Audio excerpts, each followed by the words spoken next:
Shalom sahabat. New Chapter Message hari ini berjudul Jujur kepada Diri Sendiri. Mari kita baca ayat Alkitab dalam Kolose 3 ayat yang kedua. Demikian firman Tuhan, pikirkanlah perkara yang di atas, bukan yang di bumi. Sahabat, mari kita jujur kepada diri kita sendiri.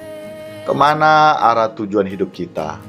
Apakah kita tahu dan mengerti apa yang menjadi tujuan hidup kita?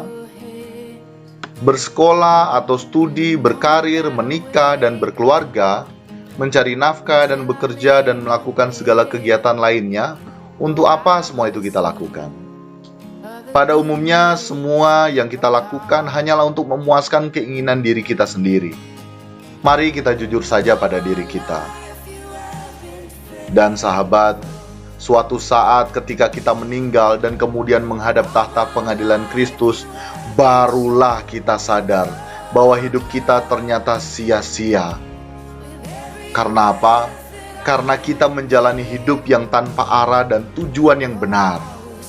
Kita tidak hidup untuk melakukan keinginan Allah, tetapi keinginan diri sendiri. Secara moral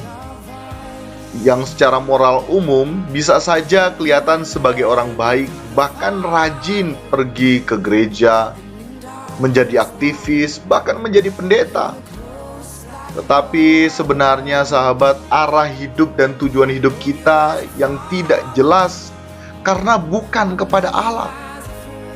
Sebab selama seseorang berhak memiliki keinginan diri sendiri, arah hidupnya itu bukanlah Allah, bukanlah Yesus dan kerajaannya. Dan menyambung apa yang disampaikan dalam New Chapter sebelumnya, selama bukan Allah yang menjadi satu-satunya harta kita, maka hati kita masih melekat dalam percintaan dengan dunia ini. Dan faktanya demikian. Hampir semua manusia di dunia ini masih hidup dengan fokus pada diri sendiri. Semua tentang aku. Dan ini yang sebenarnya menjadi pokok persoalan yang terbesar dalam kehidupan kita manusia. Bukan lagi perkara-perkara hidup yang kita jalani di dunia saat ini, yakni bersekolah atau studi, berkarir, menikah dan berkeluarga, mencari nafkah dan bekerja, bahkan melakukan segala kegiatan lainnya. Tetapi lebih daripada itu, persoalan yang terbesar dalam hidup kita yaitu perkara-perkara yang di atas, atau perkara-perkara kekekalan yang harus kita perkarakan tiap saat. Untuk itu sahabat, mari kita semakin jujur kepada diri kita sendiri.